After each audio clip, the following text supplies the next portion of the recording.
요한복음 20장 11절부터 18절까지 교독하겠습니다. 마리아는 무덤 밖에 서서 울고 있더니 울면서 구부려 무덤 안을 들여다보니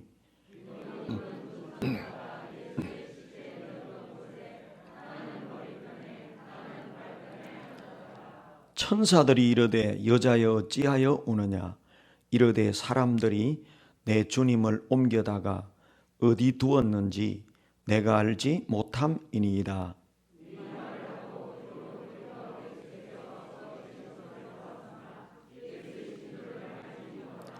예수께서 이르시되 여자여 어찌하여 울며 누구를 찾느냐 하시니 마리아는 그가 동산지기인 줄 알고 이르되 주여 당신이 옮겼거든 어디 두었는지 내게 이르소서 그리하면 내가 가져가리이다.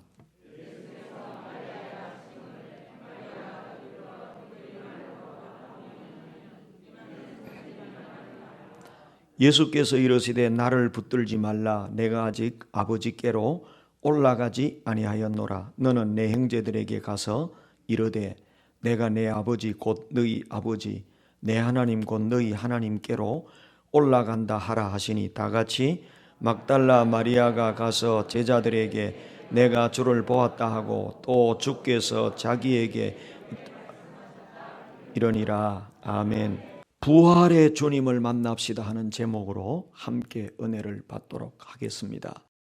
예수님은 우리 죄를 위해서 십자가에 죽으셨다가 3일 만에 부활하셨습니다.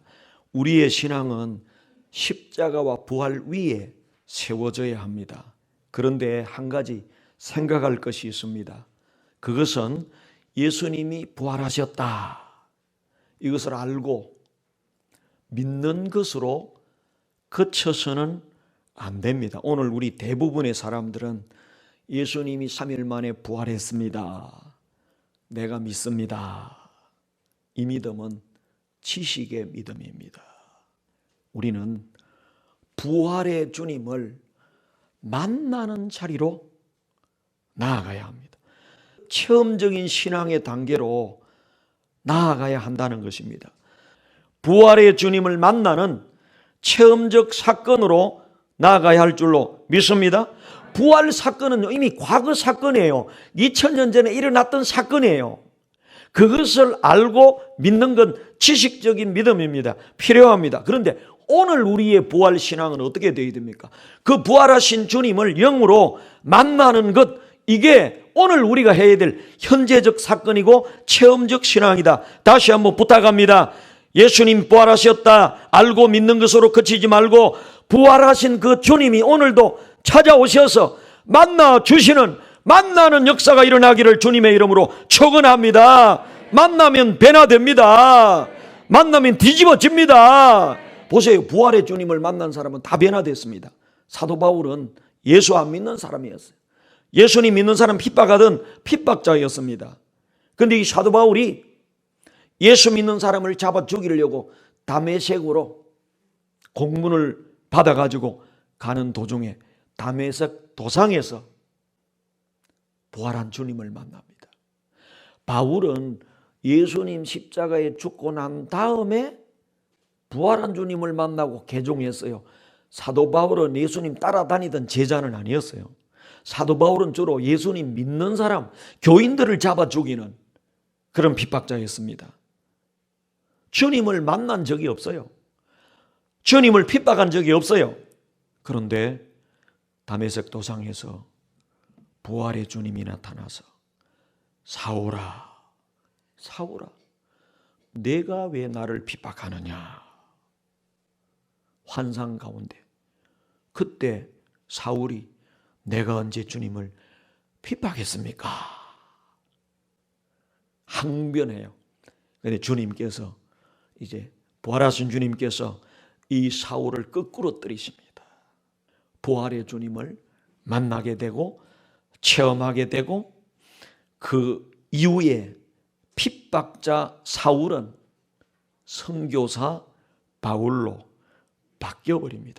그리고 배너의 작가 류 웰리스는 성경을 비판하는 글을 쓰기 위해서 성경을 연구하다가 십자가에 죽으시고 부활하신 예수님을 만나고 거꾸로 져서 이제는 오히려 반대로 예수 그리스도를 증거하는 작품을 쓰게 됩니다.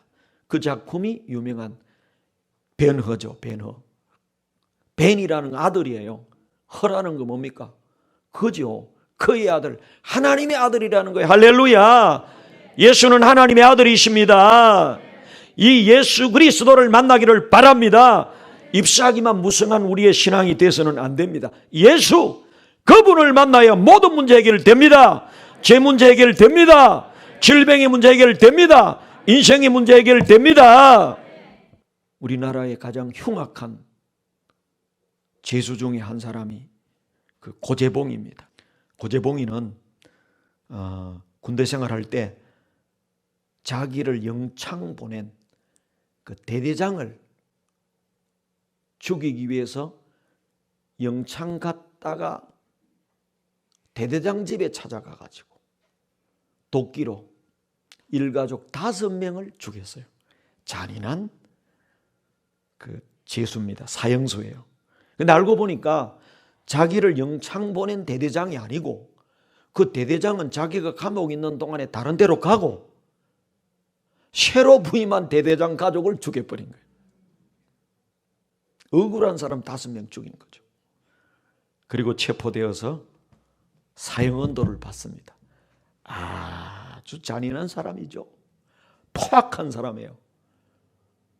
총으로 5명 죽인 게 아니라 도끼로 일가족 5명을, 대대장 가족을 5명 죽인 그런 포악한 사형수인데요. 이런 사람이 예수를 믿겠습니까? 그런데 어떤 그 권스님이 성경책을 넣어줍니다. 그리고 요한복음 3장 16절을 말씀합니다. 하나님이 세상을 이처럼 사랑하사 독생자를 주셨으니 이는 그를 믿는 자마다 멸망치 않고 영생을 얻게 하려 하심이니라. 이 말씀으로 하나님은 당신도 사랑하십니다. 당신을 사랑하는 이야기인 성경을 읽어보세요. 처음에는 안 읽었죠. 그러다가 심심하니까 성경을 읽다가 하나둘 깨닫게 되고 나중에는 예수님을 만나게 되는데 한편 강도 이야기를 읽다가 자기가 꼭 예수님 한편에 있는 강도와 같다. 예수님이 강도도 용서하시고 내가 오늘 나와 함께 낙원에 있으리라 그랬는데 나 같은 죄인도 우리 주님은 용서하시겠구나. 그리고 이제 복음을 받아들이고 뒤집어집니다. 그때부터는 밥도 안 먹어요.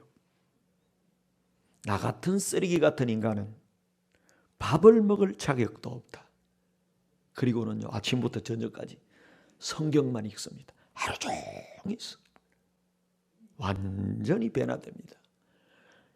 고재봉이는 성경을 읽다가 부활하신 예수님을 만났어요. 그 다음부터 그 포악한 참 짐승 같던 그가 온유한 사람으로 바뀌고 이제 전도하게 됩니다. 자기 감방부터 전도하게 되고 옆 감방에 전도하게 되고 고재봉이가 너무 천사처럼 바뀌니까 감방을 다니면서 사형수들을 전도하고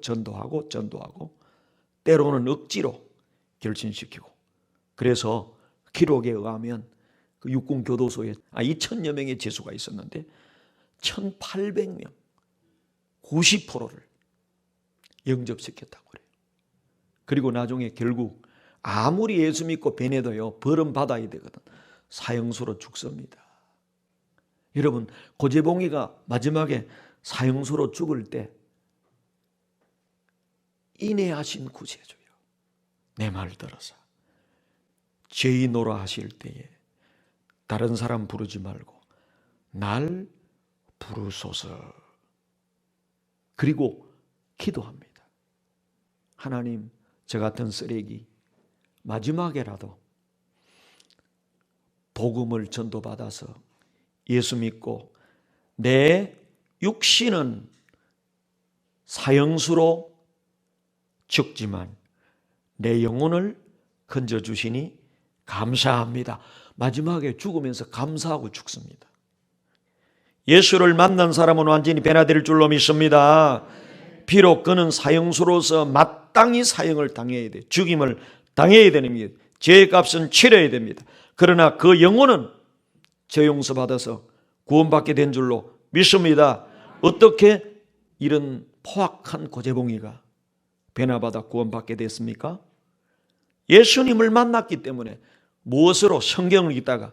오늘 이 자리에 있는 모든 성도들이 찬송을 하다가 예수님을 만나고, 기도하다가 예수님을 만나고, 성경을 읽다가 예수님을 만나고, 예수님을 만나면 변화되고 치료받고 회복되고 새로워질 줄로 믿습니다. 오늘 읽은 요한복음 20장에는 부활의 주님을 만난 세 그룹이 나와요. 첫째 그룹은 막달라 마리아입니다. 오늘 읽은 본문이에요. 두 번째 그룹은 다음 19절부터 23절까지 10명의 제자 그룹입니다. 그리고 세 번째 그룹은 도마인데요.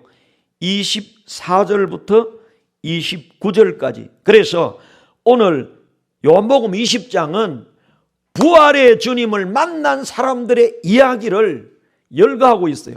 부활의 주님을 만난 세 그룹 사람의 이야기를 하고 있는데 그 중에 여러분이 한 그룹이 되기를 주님의 이름으로 축복합니다.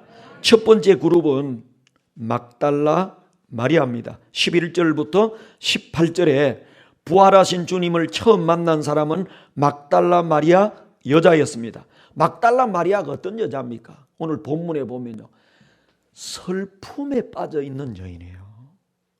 11절을 다 같이 한번 읽어볼까요? 시작. 마리아는 무덤 밖에 서서 울고 있더니 울면서 구부려 무덤 안을 들여다 보니. 지금 막달라 마리아는 웃고 있어요? 울고 있어요? 운다는 것은 슬픔이잖아요. 너무 기뻐서 우는 경우도 있지만 막달라 마리아는 울고 있었습니다. 큰 상처를 받고 큰 슬픔과 비탄에 빠져 있는 여인이었습니다. 왜 그렇습니까?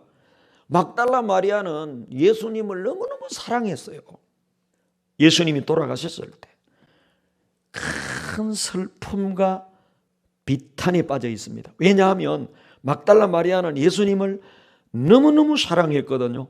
사랑하는 사람의 죽음이기에 더욱더 슬펐고 비탄에 빠져 있었습니다. 이 막달라 마리아는 예수님이 십자가 질 때 그 따르는 큰 여자의 무리 그 속에 포함돼 끝까지 주님을 따라갔던 여자예요. 근데 예수님께서 십자가에서 비참하게 죽으셨거든요. 그 사랑하는 사람이 십자가에서 비참하게 죽는 모습을 보고 막달라 마리아는 상처를 받고 이틀 밤 동안 거의 잠을 자지 못했어요. 그렇게 따르고 사랑했던 예수님이 그 잔혹한 십자가에 처형되는 모습을 보고 뜬누로 이틀을 지새웠어요. 그리고 제3일째 새벽에 예수님의 무덤에 달려갑니다. 가서는 또 깜짝 놀라요. 왜? 예수님의 시체가 없어져 버린 거예요. 그래서 큰 슬픔과 눈물을 흘리고 있었다. 한마디로 예수님을 만난 첫째 그룹 막달라 마리아는 어떤 사람이냐? 큰 슬픔 속에 빠져 있던 여자였습니다. 우리 15절을 다 같이 한번 읽어볼까요? 시작. 예수께서 이르시되 여자여 어찌하여 울며 누구를 찾느냐 하시니 마리아는 그가 동산직인 줄 알고 이르되 주여 당신이 옮겼거든 내게 이르소서 그리하면 내가 가져가리이다. 아멘. 11절에도 서서 울고 있더니 그랬고 15절에 예수께서 이르시되 여자여 어찌하여 뭐요? 울며 누구를 찾느냐. 막달라 마리아는 슬픔에 젖어서 슬픔과 비탄으로 꽉 차있던 여인이었어요. 누구를 찾느냐? 이 마리아는 동산직인 줄 알고 당신이 우리 예수님을 옮겼거든 어디로 옮겼는지 말씀하소서. 내가 그 시체를 가져가리이다. 그때 예수님께서 16절에 예수께서 마리아야 하시거늘 마리아가 돌이켜 히브리 말로 랍오니여 하니 이는 선생님이라는 말이라. 살아있는 동안 예수님하고 친밀하게 지냈던 이 막달라 마리아는 예수님의 음성을 많이 들었어요. 마리아야, 주님 아니십니까? 돌아가셨던, 이틀 전에 돌아가셨던 그 주님이 부활하셔서 살아서 자기 앞에 나타나셨던 거예요. 그때 마리아의 심령이 어떠했겠습니까? 그동안 눈물, 슬픔에 빠졌던 그 마리아의 슬픔이 다 달아나고 기쁨이 충만한 여인으로 변화된 줄로 믿습니다. 오늘 부활하신 예수님을 만난 막달라 마리아는 그 마음속에 슬픔이 다 사라지고 기쁨이 충만하게 됐어요. 오늘 막달라 마리아는 슬픔이 변하여 기쁨이 된 줄로 믿습니다. 두 번째, 부활하신 주님을 만나면 어떤 변화가 일어납니까? 열 제자입니다. 19절부터 23절에 예수님이 죽으신 후에 10명의 제자가 한 방에 모여 있었어요. 왜 한 방에 모여 있었어요? 두려움과 공포 때문에. 19절을 한번 읽어보겠습니다. 다 같이 19절 시작. 이날 곧 안식일 첫날 저녁 때에 제자들이 유대인들을 두려워하여 모인 곳의 문들을 닫았더니 예수께서 오사 평강이 있을지어다. 아멘. 자, 여기 보니까 한번 봐요. 안식 후 첫날 저녁 때에 예수님 장례식하고 난 다음에 저녁 때요. 제자들이 10명입니다. 10명. 도마는 어디 가고 없었고 가룟 유다는 이미 자살했고 10명의 제자들이 유대인들을 뭐 했어요? 두려워했어요. 공포에 떨고 있습니다. 그래서 모였습니다. 모였는데 모인 곳의 문들을 뭐요? 닫았더니 이게 원문의 내용을 보면은 열쇠로 꽉 잠갔다는 거야. 아니 대낮에 남자 10명이 뭐가 그리 두려워서 그 마음에 뼛속까지 두려움이 스며든 거예요. 무슨 두려움이요? 죽을까 봐 두려워했던 거예요. 그래서 두려워 떨고 있었습니다. 그때 부활하신 주님이 그 방에 찾아오셨어요. 주님은 정확하게 말씀하십니다. 한번 보세요. 다시. 제자들이 유대인들을 뭐하여? 두려워하여 모인 곳에 뭘 닫았어요? 문들을 닫았더니 바로 그때 부활하신 예수께서 오사 가운데 서서 이르시되, 자, 제자들의 마음은 두려움으로 가득 차 있었어요. 공포로 가득 차 있었어요. 그때 예수님께서는 너희에게 뭐가 있을지어다? 평강이. 우리말로 평강이지 원문에는 보면요 샬롬. 주님이 찾아오시더니 샬롬 하시는 거예요. 그 순간 두려움이 뼛속까지 스며들었던 제자들의 마음속에 두려움이 다 사라져버렸어요. 오늘 이 시간에 두려움이 있는 사람이 있습니까? 아직 주님 제대로 안 만나서 그래요. 왜 두려울까요? 사업 망할까 봐서.